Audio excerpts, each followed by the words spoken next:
Quase pintou um namoro entre nós, hein? Ainda bem que não chegou a esse ponto, né? Somos ambos botafoguistas. O amor pela bandeira aí, alvibranca. Exatamente. É bom vê-lo quase não, recuperado. alvinegra. Peraí. Desculpa, alvinegra. Foi não, Gabriel. Duas perguntas rápidas. A primeira, o senhor cogita não ir a algum debate para além de razões médicas? Há alguma outra razão para o senhor não ir aos debates? Existe a possibilidade de estratégia. Eu estou vendo o Haddad me desafiando agora, né? Quero que você diga o que fez 28 anos dentro do parlamento. Eu responderia para ele: não roubei ninguém, Haddad.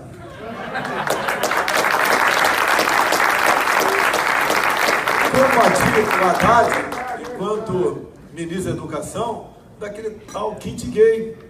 Nada contra os homossexuais. Cada um vai ser feliz da maneira que bem entender. Mas querer impor nas escolas, precocemente, que as crianças despertem para o sexo, não, Haddad. Haddad, eu queria fazer uma pergunta para você. Você, presidente, você aceitaria que o crime organizado continuasse no comandado dentro dos presídios?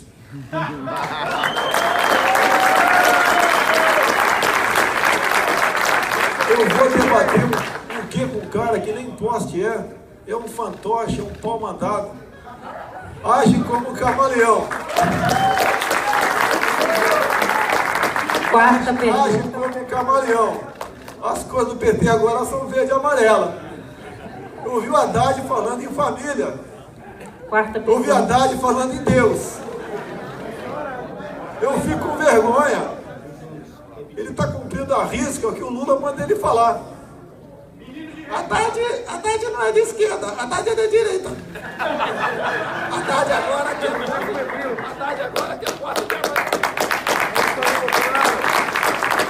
Haddad agora quer posse de arma de fogo. Mudou, pegou a nossa bandeira. Bem-vindo, tomara que tenha sido curado de verdade, né? E não por um tempo.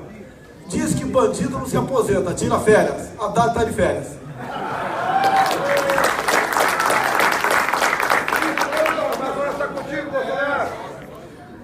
Quarta pergunta, Folha de São Paulo, Thalita.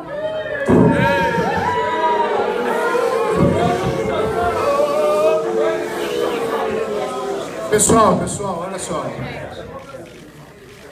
Vamos respeitar a liberdade de imprensa. Vamos respeitar as diferentes linhas editoriais que existem. Isso se chama democracia. Estamos aqui para chegar ao poder pela via democrática, sem hostilizações, por favor. Obrigado a todos. Candidato, boa tarde. Aproveitando a recepção que eu tive aqui, isso a gente tem visto em alguns atos, senhor, eu queria um posicionamento do senhor a respeito da imprensa. O senhor tuitou hoje, imprensa lixo, insinuou que a imprensa que teria inventado esse ato de violência na Bahia, em que um capoeirista foi assassinado. O senhor acha que isso não contradiz o senhor dizer que defende uma liberdade de imprensa e que é contra o discurso de ódio? Eu queria um posicionamento do senhor sobre isso. Então, primeiramente, eu gostaria que a Folha de São Paulo, para mostrar que é uma imprensa séria, de verdade, publicasse com letras garrafais que a senhora Valderice, que mora na Vila História de Mambucaba, distrito de Angra dos Reis, quando vocês a acusaram de ser fantasma, segundo o boletim administrativo da Câmara dos Deputados, de 20 de dezembro do ano passado, ela estava de férias até o final do mês de janeiro. Isso chama-se responsabilidade. Humilharam uma senhora, filha de negros, num local pobre. Então vamos lá. Lamento o episódio ocorrido na Bahia. Tá? Pelo que eu vi agora, o assassino, e não pode ser outro tratamento para ele, dizendo que o motivo não teria sido uma briga política, teria sido outros problemas. Mas não interessa qual o problema. Não podemos admitir esse tipo de crime, ou melhor, crime nenhum. E se porventura, ele nega que tenha sido por questão política, se porventura tenha sido uma pessoa que votou em mim, logicamente não vai votar mais agora. Dispensamos esse tipo de voto. Não queremos a violência. E quem quer que seja, tenha votado em mim ou não, cometeu um crime, vai ter que pagá-lo. Agora, não fique nesse fake news, se o meu pessoal disseminasse ódio. Afinal de contas, quem levou a facada fui eu.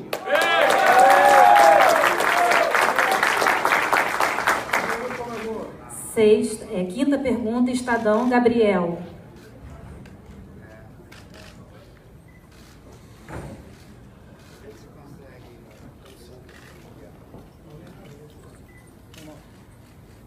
Boa tarde, candidato. Eu queria perguntar para o senhor qual é a sua avaliação sobre o racha do PSDB nesse segundo turno e se o senhor planeja apoiar o João Dória em São Paulo.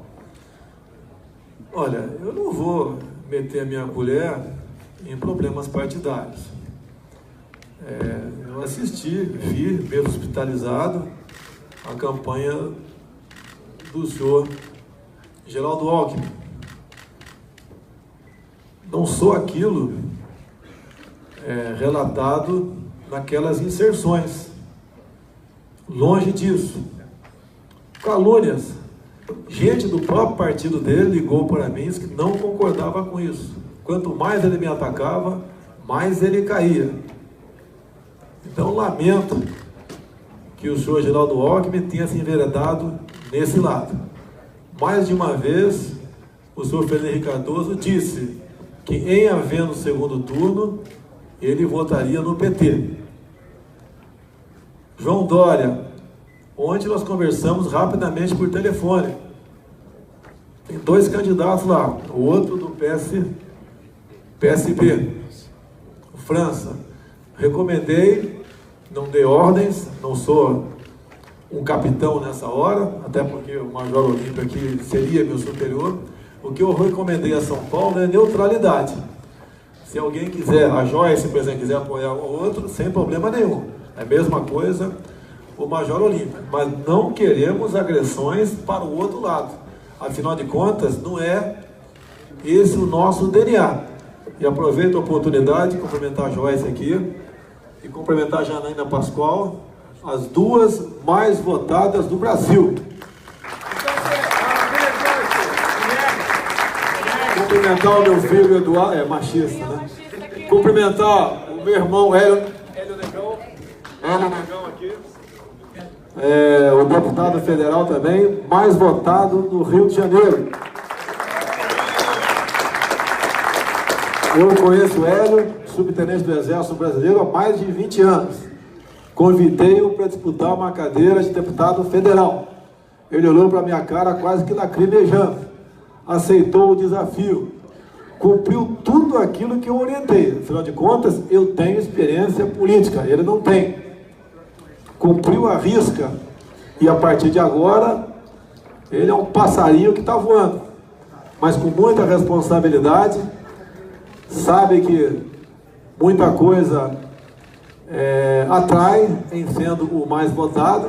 Pedi para ele muita serenidade, muita ponderação, que tome cuidado com o seu mandato, porque ele agora é um pedaço de mim, é o meu irmão, é o irmão que demorou um pouquinho mais para nascer, mas está aqui, não era legal. Sexta pergunta, CBN, Bárbara Baião.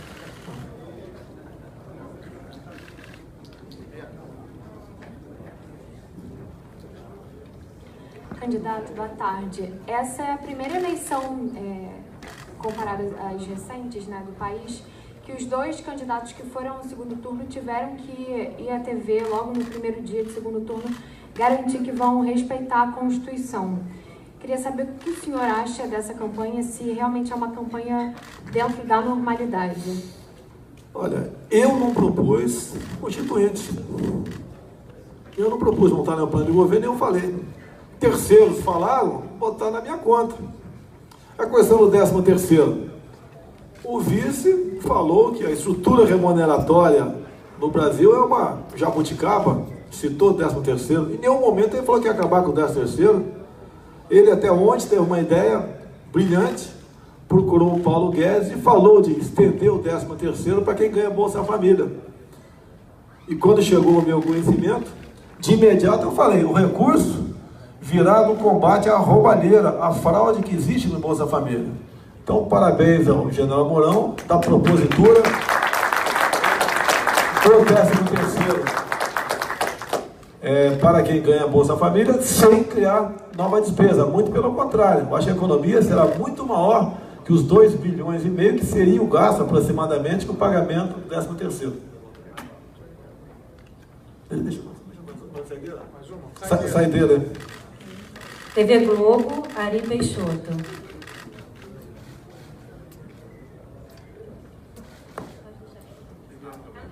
Boa tarde, candidato. Melhoras, espero pela sua breve recuperação. Queria fazer rapidamente 2 questões. O senhor, se for eleito no dia 28, já vai ser eleito sabendo o tamanho do Congresso e o tamanho da sua bancada. O senhor sempre diz que não vai negociar no toma lá da cá. Eu queria saber como é que o senhor vai fazer para aprovar os seus projetos com uma bancada que é um pouco mais de 10% da Câmara dos Deputados. E a segunda questão, hoje tem uma notícia de que a Polícia Federal desarticulou um plano de uma organização criminosa que pretendia explodir prédios públicos, enfim, acho que o senhor deve ter lido. O senhor vai endurecer as leis contra esse tipo de organização, vai elevar essa organização a um outro nível, como, por exemplo, enquadrá-las na lei antiterrorismo? Obrigado. Duas questões. Há 4 anos eu decidi sozinho disputar a presidência. Qual seria o plano? Sem recursos, sem e-mail, sem televisão. Tá? Poderia chegar lá. E comecei logo depois a pensar como governar o Brasil. É igual um casamento. A pessoa casa, e as condições para manter o casamento. Não é fácil. No meio do caminho, entre outros, apareceu o deputado Onyx Lorenzoni. Começamos a fazer reuniões com 20 e 30 deputados. Foram umas 8 reuniões em Brasília. Colocava o nosso plano na mesa. O que fazer para atender regiões do Brasil, alguns estados, tipo de bancada, como do agronegócio, bancada evangélica, bancada católica, bancada do turismo, bancada da segurança, e a aceitação foi excepcional. E sempre falava com eles, o nosso prestígio está lá embaixo. Se nós quisermos continuar fazendo a mesma coisa, na base do toma lá da cá, será o fim do Brasil. Temos que fazer de forma diferente. E assim foi feito. Juntamos aproximadamente 120 parlamentares. Uma semana antes das eleições, primeiro turno, me procurou a senhora Tereza Cristina, deputada federal, pelo DEM de Mato Grosso do Sul, presidente da Frente Parlamentar da Agricultura. Trouxe um manifesto onde 260 e poucos parlamentares hipotecavam, já no primeiro turno, apoio ao nosso trabalho. O meu compromisso com eles, que era